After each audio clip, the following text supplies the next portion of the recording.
நான் கருணாஸ் கடந்த ஒரு 2 மாதத்துக்கு முன்னாடி பேசும்போது நினைத்தேன், பாரதிய ஜனதா கட்சியை உள்ள விடவே கூடாது, அது ரொம்ப ஆபத்தான கட்சி. என்னடா இந்த ஆள் இவ்வளவு எதிர்ப்பாக பாரதிய ஜனதா கட்சியை பேசுகிறாருன்றதுக்கான அர்த்தம் எனக்கு புரியவில்லை. நீங்கள் செய்யக்கூடிய இந்த இழிவான வேலைக்கு உங்களுக்கு வந்து அந்த வேலையை நீங்க செஞ்சிருக்கலாம், செய்யாம கூட இருந்திருக்கலாம். ஆனால் இந்த இழிவான ஒரு பேருக்கு நீங்கள் வந்து பசும்பொன் ஐயாவுடைய பேரையோ பாரதிய ஜனதா கட்சியை விமர்சிப்பதற்கு எந்த அருகதையும் இல்லை என்பதை கருணாஸ் புரிந்து கொள்ள வேண்டும். ஒருவேளை திரிஷாவை குறித்து அவதூறுக்காக விஜய் ஆதரவாக பேசினால் அவர் 2 அர்த்தத்தில் கூட எடுத்துக் கொள்ளலாம். ஒன்று நினைப்பார், என்னடா திரிஷாவுக்கு ஆதரவா விஜய் பேசுறாரு, அப்ப விஜய்க்கும் திரிஷாவுக்கும் என்ன கனெக்ஷன், பைலவான் ரங்கன் அந்த மாதிரி ஆள்லாம் உட்கார்ந்துக்கிட்டு அடுத்தவங்களுடைய கக்கூசை எட்டி பார்த்து கொண்டு பிழைப்பு நடத்தக்கூடிய மனிதர்கள்லாம் அந்த பேச்சை பேசிட்டு இருப்பாங்க. இப்ப நீங்க அதை எடுத்துக்கிட்டீங்கன்னா, எங்க அண்ணன் சவுக்கு சங்கர்லாம் உங்களுக்கு என்ன தெரியும் மிஸ்டர் அப்படின்னு சொல்லி ஆப்போசிட்ல ஒருத்தவங்க வச்சுக்கிட்டு விஜயும் திரிஷாவும் அங்க போயிருக்காங்க, இங்க வந்திருக்காங்க, அங்க செஞ்சிருக்காங்கன்னு அற்பத்தனமான விமர்சனங்கள் வருங்கிற அச்சத்துல விஜய் சொல்லாம இருந்திருப்பார் நான் நினைக்கிறேன். ஆனால் இதுவும் கண்டிக்கத்தக்கது. மன்சூர் அலிகான் விளையாட்டுத்தனமாக ஒரு வெள்ளந்தியாக பேசக்கூடிய ஒரு மனுஷன் சொன்னதுக்கு நீங்க எவ்வளவு பெரிய கண்டனம் தெரிவிச்சீங்க. ஆனா அரசியல் கட்சின்னு பயந்து ஓடுறீங்க. ஏன்னா அப்ப அது எது மாதிரி தமிழ்நாடு மக்கள் எடுத்துக்கொள்றது எங்களுக்கு தெரியல. ஒருவேளை இந்த மாதிரி நடக்கக்கூடிய சம்பவங்கள்லாம் உண்மை என்பது போல இருந்து நினைத்துக் கொண்டு விஜய் எல்லாம் அமைதியாக இருக்கிறாரா? இந்த 39+1 தொகுதி, இந்த 40 தொகுதியிலும் திராவிட முன்னேற்ற கழகத்தின் கூட்டணி பல்லை பிடுங்கிய பாம்பை போல தமிழகத்திலிருந்து அகற்றப்பட்டு பாரதிய ஜனதா கட்சியின் கூட்டணி தான் வெல்லும் என்பதை தமிழக மக்கள் மறக்க மாட்டார்கள். திருமாவளவன் விலை போய்விட்டார் என்பதை வன்னிய அரசு உணர்ந்து விட்டார்.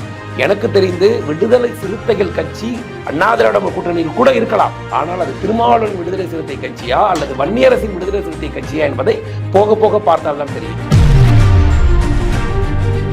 கமலஹாசன் விஜய்க்கு அடுத்து வர சொல்லியிருக்காருன்னா அண்ணாமலையுடைய வளர்ச்சி பொறுக்காமல் திமுக குடும்பத்துடைய அடுத்த சதியில் விஜய் இருக்கிறார் என்பதை விஜய் தெளிவுபடுத்த வேண்டும். ஏன்னா கோபாலபுரம் குடும்பத்துடைய சதியில் தான் கமல் இருந்திருக்கிறார். கமல் விஜயை வர சொல்லியிருக்கார் என்றால் அண்ணாமலை தமிழகம் முழுவதும் ஒரு பெரும் இளைஞர் பட்டாளத்தை திரட்டி இருக்கிறார், பெரும் மக்களுடைய செல்வாக்கை பெற்றிருக்கிறார். அதை பொறுக்க முடியாமல் ஒருவேளை விஜய் அரசியலுக்கு வரவழைக்கப்படலாமா, அதற்கு பின்னால் கமல் இருக்கிறாரா, கமலுக்கு பின்னால் கோபாலபுரம் இருக்கிறதா என்கிற தெளிவை விஜய் தான் சொல்லியாக வேண்டும். நீங்கள் அண்ணாமலை அரசியல் வாழ்க்கையை எடுத்துக்கொள்ளுங்க சார். நான் மோடியுடைய உழைப்பை பார்த்து வியர்ந்திருக்கிறேன். அந்த மாதிரி ஒரு மனிதன் தன்னுடைய பதவிகளுக்கு இவ்வளவு நேரம் உழைக்கக்கூடிய மனிதராக உலகத்தில் யாரும் இருந்தது. நான் அதற்கு அடுத்தால் அண்ணாமலையுடைய உழைப்பை காட்டி பிரமிக்கிறேன். அந்த உழைப்பு சாதாரணமானது கிடையாது. பதவியேற்ற நாளிலிருந்து இன்று வரை ஒரு நாள் ஓய்வு கிடையாது.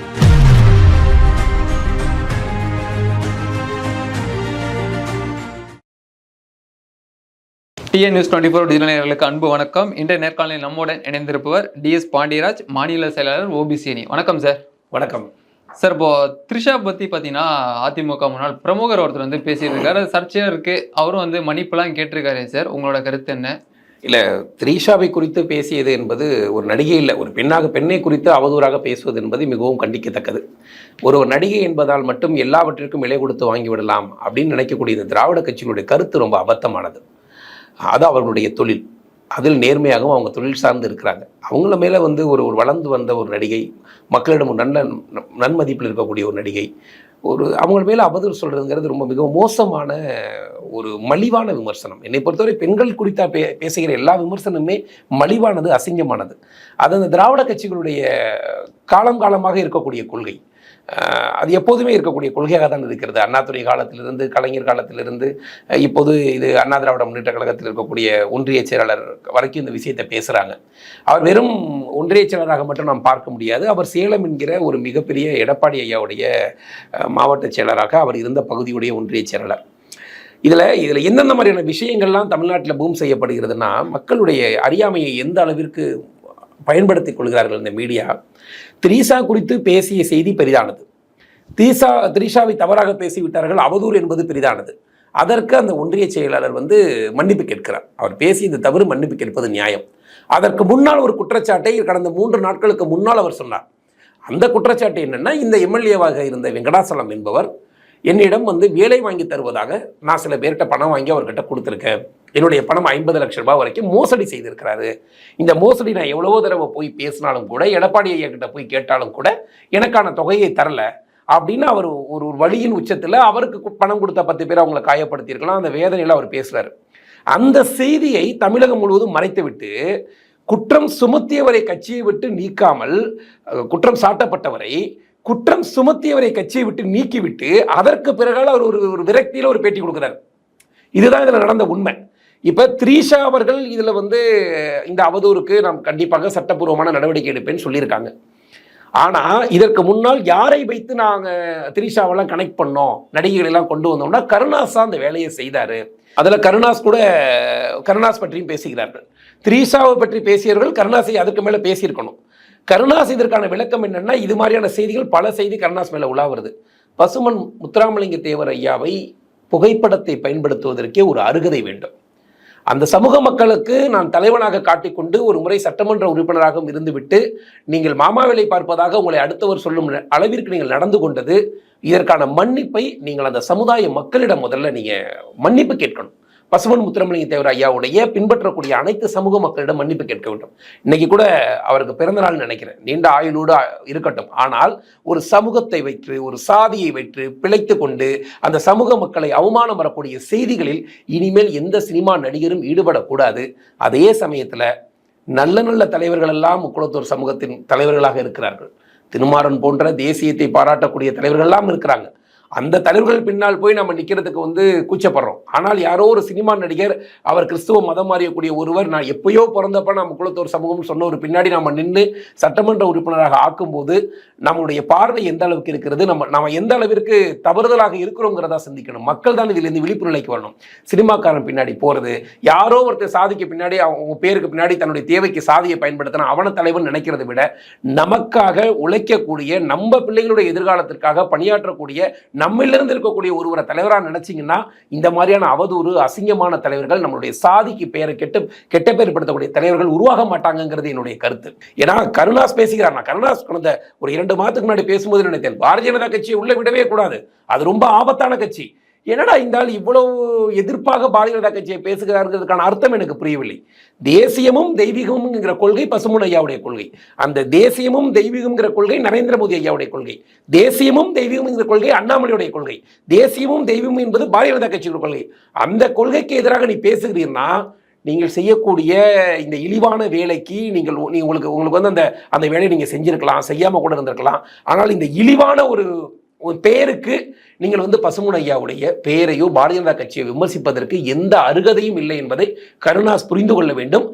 கருணாஸ்க்கு வாக்களித்த அந்த திருவாடானை சட்டமன்ற தொகுதி மக்கள், கடந்த முறை சட்டமன்ற உறுப்பினராக இருந்த அந்த தொகுதி மக்களிடம் மன்னிப்பு கேட்க வேண்டும்.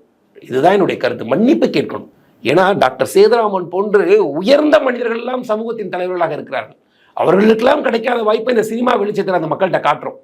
இவங்களுடைய சுய தேவைக்காக மதத்தை மாறிக்கொண்டு, சாதியை ஒழித்து கொண்டு, அப்பம் பேரை ஒழிச்சுக்கிட்டு, கொள்கையை ஒழிச்சிட்டு நீ பசுமன் ஐயாவுடைய புகைப்படத்தை பயன்படுத்துவதே தவறுங்கிறேன்.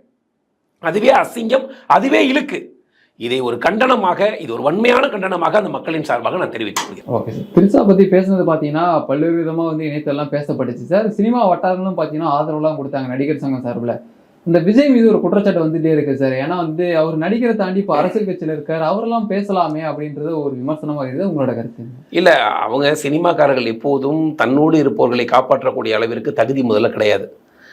நடிகர் சங்க கட்டடத்துக்கே இன்னும் தெருவாதான் பிச்சை எடுக்கிறாங்க. அவங்க இப்போ இந்த ஜோதிகா அம்மையார்லாம் சொல்லுது, கோயில் கட்டுறதுக்கு பதிலாக நீங்கள் பள்ளிக்கூடம் கட்டினா எவ்வளவோ பெருமையாக இருக்குன்னு சொல்லிட்டு அரசாங்கம் கொடுக்குற 500 கோடி ரூபா வாங்கி அவங்களுக்கு திரைப்பட ஏதோ பார்க்கு கட்டிக்கணுமா, அதை கட்டுறதன் மூலமாக அவங்க யாரும் ரூபா கொடுக்க மாட்டாங்க. அவங்க இருக்கிறதுக்கே ஒரு கட்டடம் கட்டுறதுக்கு துப்பு இல்லாதவங்க இந்த நாட்டில் பள்ளிக்கூடம் கட்டுறதையும் கோவில் கட்டுறதையும் பேசுவதற்கு முதல்ல என்ன அருகதை இருக்குது? நான் கேட்குறேன், அந்த உங்களுடைய திரைப்பட நடிகர் சங்கத்துடைய கட்டடம் கட்டுவதற்கு ஒரு 100 கோடி ரூபாய் வந்துட்டு போகுது. அந்த 100 கோடி ரூபாய் கொடுக்கக்கூடிய சம்பளம் பெறக்கூடிய தமிழ் சினிமாவில் நடிகர்கள் இல்லையா? ஒரு 20 சினிமாக்காரங்களை எடுத்துட்டா கூட ஆளுக்கு 5 கோடி ரூபாய் கொடுத்தா 100 கோடி ரூபாய் எழுந்துடும். அந்த சம்பளத்தை கூட கொடுத்து உங்களால் உங்களுக்கு தேவையான கட்டடத்தை கட்டிக்கிறதுக்கு கூட உங்களுக்கு அருகதை கிடையாது. அப்போ இது தமிழ்நாடு மக்கள் புரிந்து கொள்ள வேண்டும். அவர்கள் திரிசாவுக்கு கோவப்படக்கூடிய ஒவ்வொரு நபர்களும் யாருன்னா, நாம் பொது மனிதனாக நாம் எல்லோரும் கோவப்படுறோம். அது யார்? அது திரிசா மீது அவதூறு கிடையாது. அது ஒரு சாதாரண பெண் மீது அவதூறு பெண் இருந்தாலும் சரி, விளம்பரமாக இருக்கக்கூடிய பெண்ணாக இருந்தாலும் சரி, அவர்கள் பேச மாட்டார்கள். விஜய்க்கு அதெல்லாம் தெரியாது. ஒருவேளை திரிசாவை குறித்து அவதூறுக்காக விஜய் ஆதரவாக பேசினால் அவர் 2 அர்த்தத்தில் கூட எடுத்துக்கொள்ளலாம். ஒன்று நினைப்பார், என்னடா திரிஷாவுக்கு ஆதரவா விஜய் பேசுறாரு, அப்ப விஜய்க்கும் திரிஷாவுக்கும் என்ன கனெக்ஷன்னு பைல்வான் ரங்கன் அந்த மாதிரி ஆள்லாம் உட்காந்துக்கிட்டு அடுத்தவங்களுடைய கக்கூசை எட்டி பார்த்து கொண்டு பிழைப்பு நடத்தக்கூடிய மனிதர்கள்லாம் அந்த பேச்சை பேசிட்டு இருப்பாங்க. இப்போ நீங்க அதை எடுத்துக்கிட்டீங்கன்னா எங்க அண்ணன் சவுக்கு சங்கர்லாம் உங்களுக்கு என்ன தெரியும் மிஸ்டர் அப்படின்னு சொல்லி ஆப்போசிட்ல ஒருத்தவங்க வச்சுக்கிட்டு விஜயும் திரிஷாவும் அங்க போயிருக்காங்க, இங்க வந்திருக்காங்க, அங்க செஞ்சிருக்காங்கன்னு அற்பத்தனமான விமர்சனங்கள் வரும் என்கிற அச்சத்தில் விஜய் சொல்லாமல் இருந்திருப்பார் நான் நினைக்கிறேன். ஆனால் இதுவும் கண்டிக்கத்தக்கது. மன்சூர் அலிகான் விளையாட்டுத்தனமாக ஒரு வெள்ளந்தியாக பேசக்கூடிய ஒரு மனுஷன் சொன்னதுக்கு நீங்க எவ்வளோ பெரிய கண்டனம் தெரிவிச்சீங்க. ஆனால் அரசியல் கட்சின்னு பயந்து ஓடுறீங்க. ஏன்னா அப்ப அது எது மாதிரி தமிழ்நாடு மக்கள் எடுத்துக்கொள்றது எங்களுக்கு தெரியல. ஒருவேளை இந்த மாதிரி நடக்கக்கூடிய சம்பவங்கள்லாம் உண்மை என்பது போல இருந்து நினைத்துக் கொண்டு விஜய் எல்லாம் அமைதியாக இருக்கிறாரா, இல்ல உண்மையிலே என்று சொல்வதற்கு துணியாதவர் நாளை தமிழக மக்களின் பெண்களின் பாதுகாப்பிற்கு என்ன செய்வார்? தன்னோட நடித்தவர், தன்னோடு பணிபுரிந்தவர், தனக்கு 15 ஆண்டுகளாக தெரிந்த ஒரு பெண்ணுக்கு அவமானம் ஏற்படும் போது குரல் கொடுக்காத இந்த விஜயின் குரல் நாளைய தமிழக பெண்களுக்கு ஆதரவாக என்ன குரல் கொடுப்பார் என்பதை தமிழக மக்கள் புரிந்து கொள்ள வேண்டும். இப்போ வாரிசு அரசியலுக்கு பார்த்தீங்கன்னா எடப்பாடி பழனிசாமி அவர்கள் வந்து ஒரு விளக்கம் கொடுத்திருக்காரு. இதை நீங்க எப்படி பாக்குறீங்க சார்? எடப்பாடி ஐயாவிற்கு சமீப காலமாக அவர் ரொம்ப பரிதாபமான நிலைக்கு அரசியலுக்கு சென்று விட்டார். அவரால் ஆட்சியை காப்பாற்றுவதற்கு பயன்படுத்த தெரிந்த வித்தைகள்லாம் தெரிந்தவருக்கு புதிதாக ஆட்சியை பிடிக்கக்கூடிய வித்தைகள் தெரியல அவருக்கு. அவர் ஜெயக்குமாருடைய மகனுக்காக அந்த வார்த்தையை சொன்னாரா, இல்லை எடப்பாடி தன்னுடைய மகனை வந்து தேர்தலில் நிறுத்தலாம் என்பதற்காக சொல்லியிருக்கிறாரா, நாளை அண்ணா திராவிட முன்னேற்ற கழகத்தின் தலைவராக தன் மகனை முன்னிறுத்துவதற்கு இந்த வார்த்தை பயன்படும் சொல்லியிருக்காரா என்பது அதுக்கான அர்த்தங்களில் பல அர்த்தங்கள் இருக்கிறது. என்னை பொறுத்தவரை வாரிசு அரசியல் கூடாதா என்று கேட்டால் நான் வாரிசு அரசியலுக்கு எதிரானவன் கிடையாது. அப்பா வந்து ஒரு துறையில் இருக்கும்போது அதை பிள்ளை வந்து அந்த துறையில் உழைச்சி அந்த கட்டத்தில் இருக்கக்கூடிய ஒரு தலைவராக வரும்போது அது யாருக்கும் எதிர்ப்பாக சொல்ல போகிறதில்லை.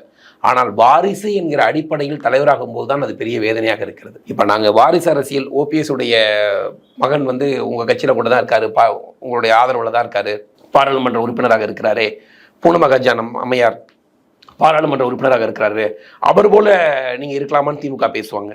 யதார்த்தம் என்னென்னா மக்கள் கிட்ட நின்று வெற்றி பெறக்கூடிய யாரையும் நாம் வந்து வேண்டாம்னு சொல்லலை.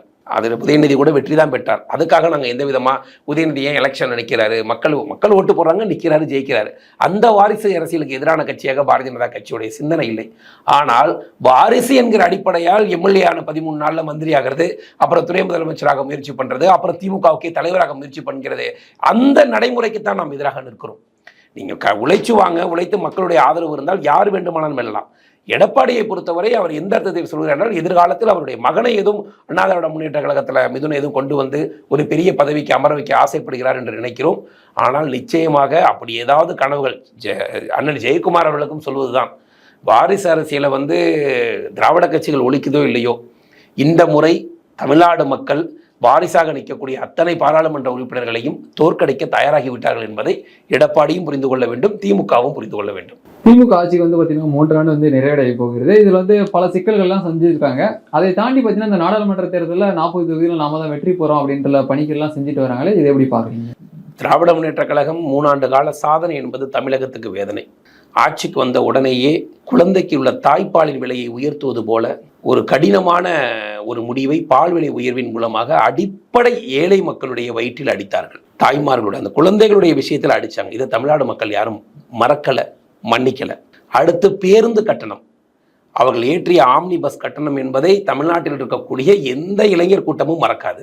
ஒரு 500 ரூபாய்க்கு போயிட்டு இருந்த 300 கிலோமீட்டருடைய தொலைவில் இருக்கக்கூடிய பணத்தை இன்று 1000 ரூபாய்க்கு ரகசியமாக திருட்டுத்தனமாக 1000 ரூபாய் 1200 ரூபாய் டிக்கெட் கொடுத்து போக வைக்கக்கூடிய நிலையில தமிழ்நாடு மக்களை இழிவு செய்த திமுகவை தமிழக மக்கள் மறக்கவும் மாட்டார்கள், மன்னிக்கவும் மாட்டார்கள்.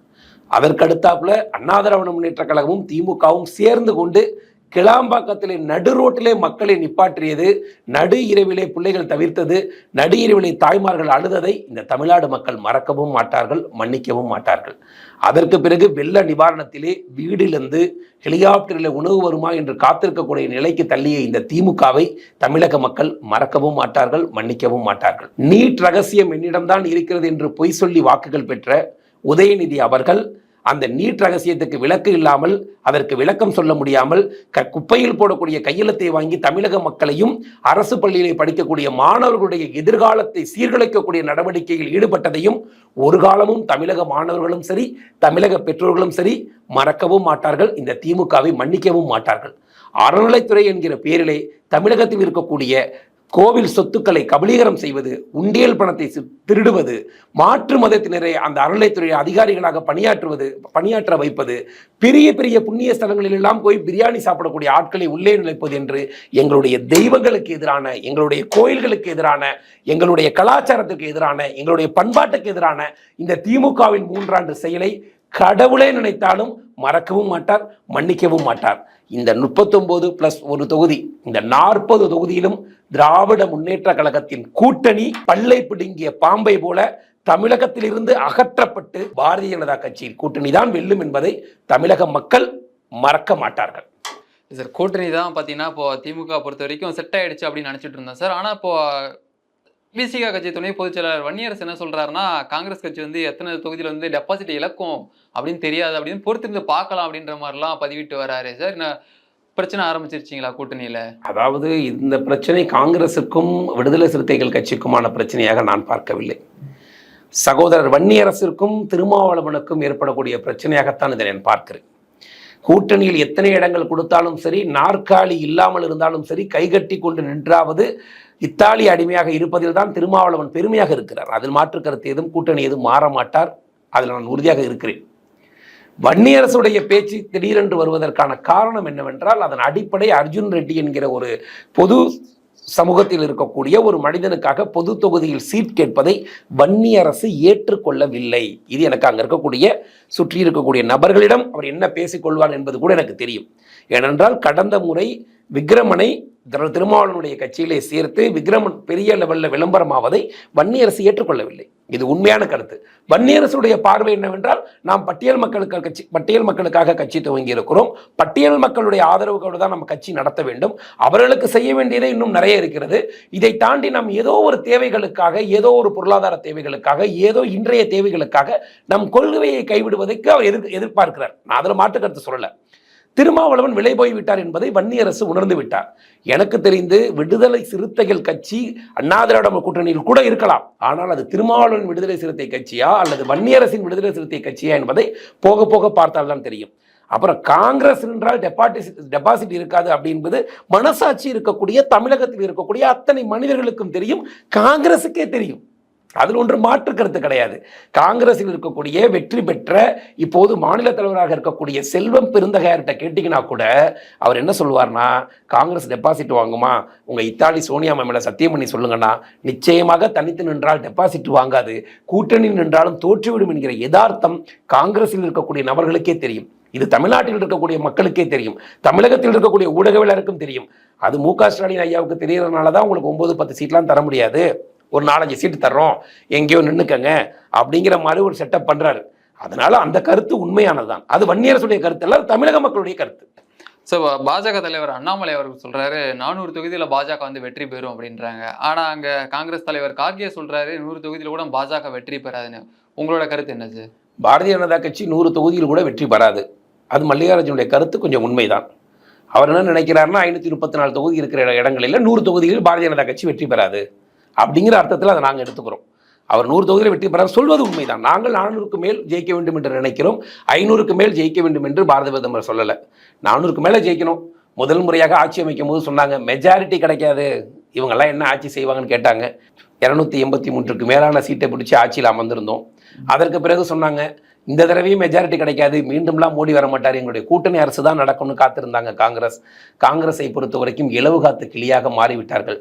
அவருடைய நிலைமை ரொம்ப மோசமாக மாறிடுச்சு. அவர்கள் 400 தொகுதி வெல்லுவோம் என்கிற வார்த்தை இல்லை, பாரதிய ஜனதா கட்சி 100 தொகுதியில் வெல்லாதுங்கிற அளவிற்கு பாரதிய ஜனதா கட்சி அவர்களை போட்டு ஆட்டி வைக்கிறது. அவர் பாராளுமன்றத்திலேயே கார்கே அவர்கள் சொல்லிவிட்டார், நீங்கள் மீண்டும் 400க்கு மேல் தான் தொகுதிகள் பெறப்போகிறீர்கள், நீங்கள் தானே அடுத்த ஆட்சியும் அமைக்க போறீங்கிறத மனம் திறந்து அர்ஜுன் ராஜ்யசபாவில் பேசிட்டார். பேசும்போது கூட மோடி ஐயா சொன்னார், பரவாயில்ல, இன்னைக்கு உங்கள் முதலாளிகள்லாம் இல்லை, அதனால நீங்கள் மனம் திறந்து உண்மையை பேசிட்டீங்க, என்னுடைய மனப்பூர்வமான வாழ்த்துக்கள், நீங்கள் சொன்னது உண்மைதான், 400 இடங்களுக்கு மேல் பாரதிய ஜனதா கட்சி ஜெயிக்க தான் போகிறோம். அதாவது பாரதிய ஜனதா கட்சிக்கென்று ஒரு திட்டம் இருக்கிறது. நாம் ஒவ்வொரு முறையும் இந்த கட்சி படிப்படியாக ஆட்சி அமைக்கும் போது பெரும்பான்மையோடு தான் நாங்கள் வென்றிருக்கிறோம்.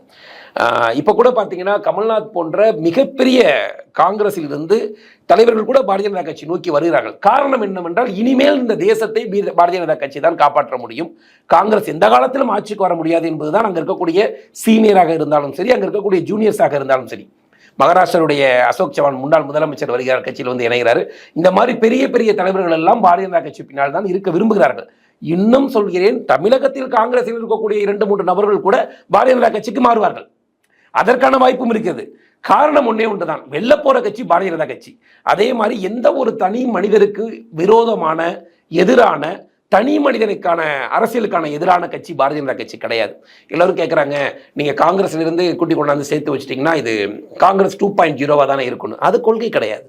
அங்கு முதலாளிகளுக்கு அடிமையாக இருந்தார்கள், இங்கு சுதந்திரத்தில் இருக்கிறார்கள். நீங்கள் சொல்வது எப்படி இருக்குன்னா, ஆங்கிலேயர் ஆண்ட பூமி தானே, அப்ப அடிமையா தானே இந்தியா இருக்கும் நீங்க சொல்ற மாதிரி, ஆங்கிலேயர் போன பிறகு சொன்ன மாதிரி ஆங்கிலேயரிடம் அடிமையாக இருந்தது போல இத்தாலி சோனியா குடும்பத்திடம் அடிமையாக இருந்தவர்கள் மீட்கப்பட்டு சுதந்திர பாரதிய ஜனதா கட்சியில் இணைந்து கொள்கிறார்கள்.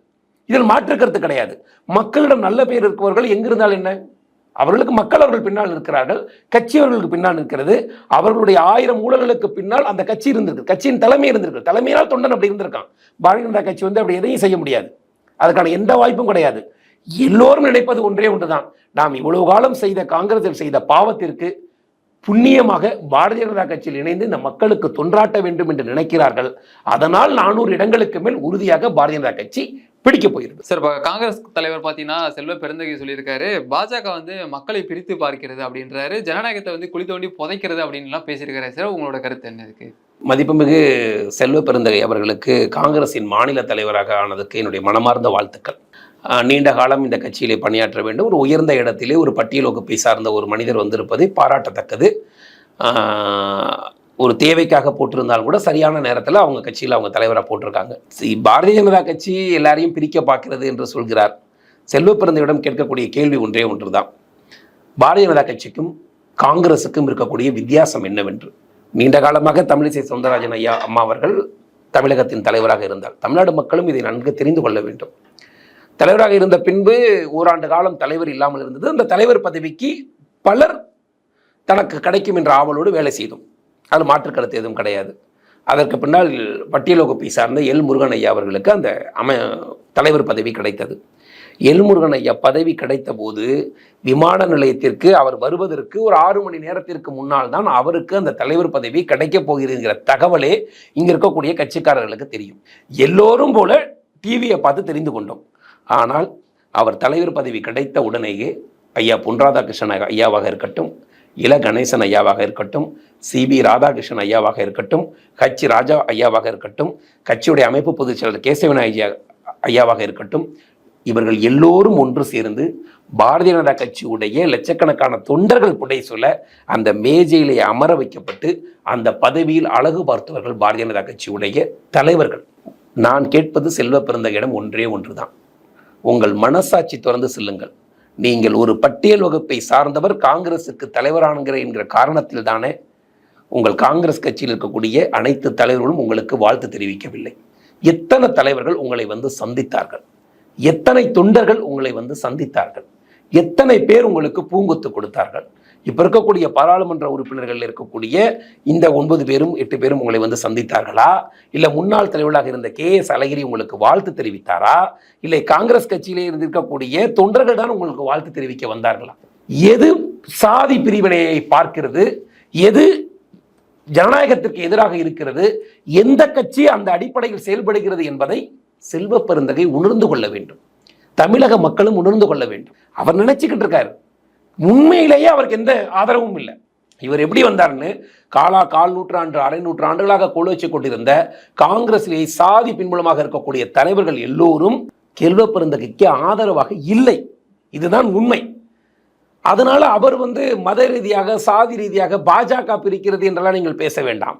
முதலில் உங்களுக்கு தகுதி இருக்கும் பட்சத்தில் உங்கள் கட்சி தலைவர்கள் எல்லோரையும் ஒன்று சேர்த்து ஒற்றுமையை தமிழக மக்களுக்கு காட்டுங்கள். அப்புறம் ஜனநாயகத்தை குழி தோண்டி புதைக்கிறது என்று கேட்கிறீர்கள். நல்ல வேலை, உங்கள் கண் முன்னால் எங்கேயாவது குழி தோண்டினால் அதற்கு உங்களுக்கு வரி கப்பம் கட்டக்கூடிய நிலைமை தான் ஸ்ரீபெரும்புதூர் பகுதியில் இருக்குங்கிறது ஸ்ரீபெரும்புதூரை சுற்றி இருக்கக்கூடிய அத்தனை பகுதி மக்களுக்கும் உங்களை பற்றி தெரியும்.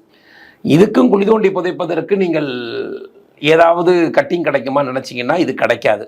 நாங்கள் குழி தோண்டி புதைப்பது என்பது சர்வாதிகாரத்தை, வாரிசு அரசியலை, சாதி மதத்தை விட்டு இந்தியாவை அடுத்த நாடுகளிடம் காட்டிக் கொடுக்கக்கூடிய தேசப்பற்று இல்லாத சுயநல அரசியல்வாதிகளை குளிதோண்டு புதைக்கக்கூடிய வேலையைத்தான் தமிழகத்தில் அண்ணாமலை செய்து வருகிறார் என்பதை செல்வ பெருந்தகை புரிந்து கொள்ள வேண்டும்.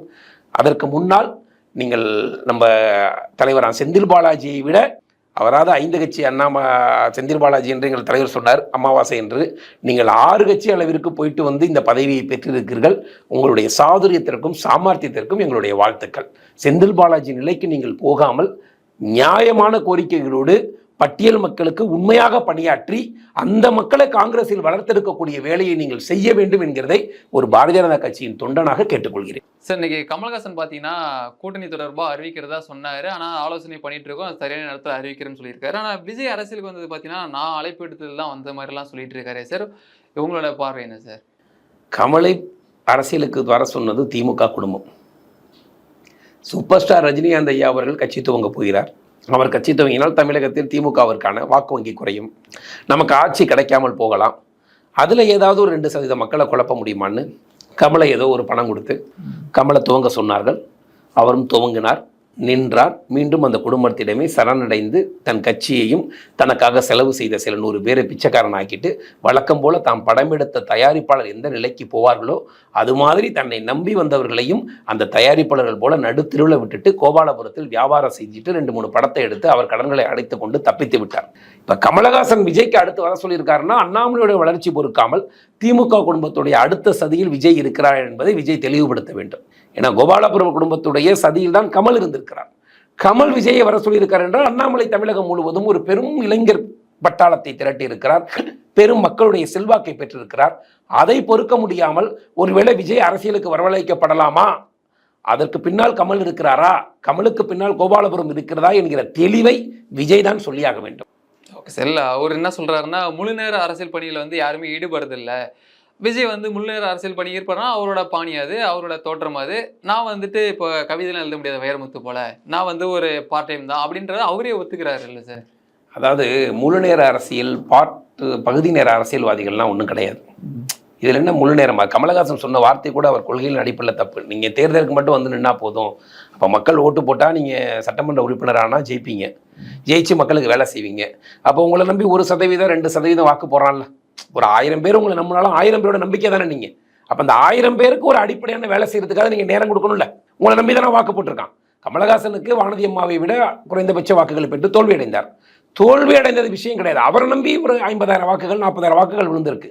அந்த 50,000 பேர் வாக்குகளுக்கு நம்பிக்கைக்கு அந்த மக்களுக்காக நீங்கள் குரல் கொடுக்க முழு நேரம் இருக்கத்தானே வேணும். இது என்ன பார்ட் டைம் பாலிடிக்ஸ்? இது என்ன வியாபாரத்துக்கு நடுவில் கொஞ்சம் கேப் இருந்தால் எலெக்ஷனில் போய் நின்றுட்டு வந்துடலாங்கிறதா? அது கிடையாது. அரசியல் என்பது முழு நேரமாக மக்களோடு மக்களாக மக்களின் தேவைக்காக அங்கங்கே இருந்து குரல் கொடுக்க வேண்டியது ஒரு சாதாரண எளிய மனிதன் இருக்கான் சார். அரசியல்னா சட்டமன்றத்தில் குரல் கொடுக்கறது, பாராளுமன்றத்தில் குரல் கொடுக்கறதுலாம் எளிய மனிதனுக்கு தெரியாது. எளிய மனிதனுக்கு தெரிஞ்செல்லாம் எங்கள் ஊரில் இருக்காருப்பா, எனக்கு ஒரு பிரச்சனைனா போலீஸ் ஸ்டேஷனில் என்னை கூட்டி கொண்டு போய் வச்சு எனக்காக பேசுவார். எனக்கு ஒரு உடம்பு சரியில்லைனா எங்கள் ஆஸ்பத்திரி கிட்ட இருக்கக்கூடிய கவர்மெண்ட் ஆஸ்பத்திரியில் போய் அந்த டாக்டர்கிட்ட அப்பா எனக்கு சீக்கிரம் ட்ரீட்மெண்ட் பண்ணி கொடுன்னு யாரையாவது பிடிச்சி எங்களுக்காக ரெக்கமெண்டேஷன் பண்ணுவார்.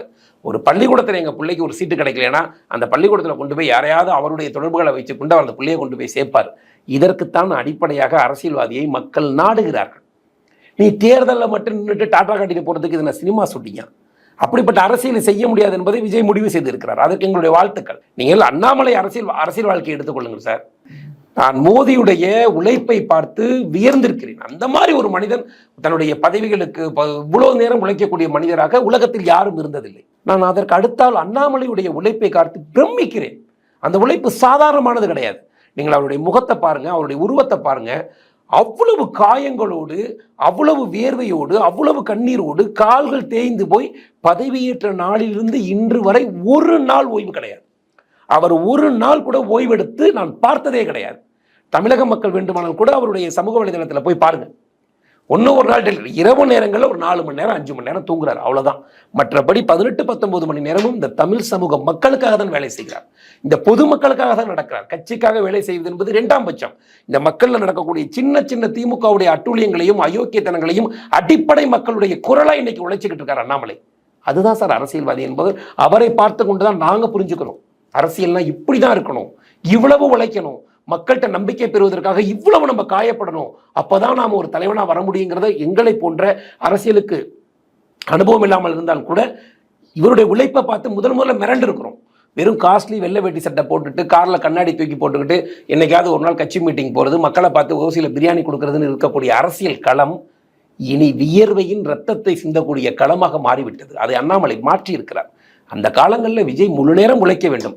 கமலஹாசனால் முழு நேரம் உழைப்பதல்ல. அவரால் ஒரு நேரம் ஒரு மனைவியாரிடம் கூட ஒரு 10 ஆண்டு காலம் கூட வாழ முடியாது. அவரை போய் நீங்கள் வைரமுத்துவாக நான் கவிஞனாக முடியாது, நான் இசையமைக்க முடியாது என்றால் அப்புறம் நீ எதுக்கு சினிமாவில் பாட்டு எழுதுற, நீ ஏன் சினிமாவில் பாட்டு பாடுற, நீ ஏன் டைரக்ஷன் பண்ணுற, நீ ஏன் நடிக்கிற, அதில் மட்டும் பல்துறை வித்தகராக இருக்க முடிந்த உங்களால் அரசியலில் மக்கள்கிட்ட வேலை செய்ய முடியல. ஏன்னா அதுக்கு காசு தர்றான், இதுக்கு காசு தரலை.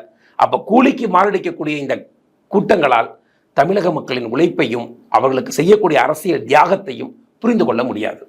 தொடர்ந்து பேசுவோம். நேர்காணல் கொடுத்ததுக்கு நன்றி சார். நன்றி.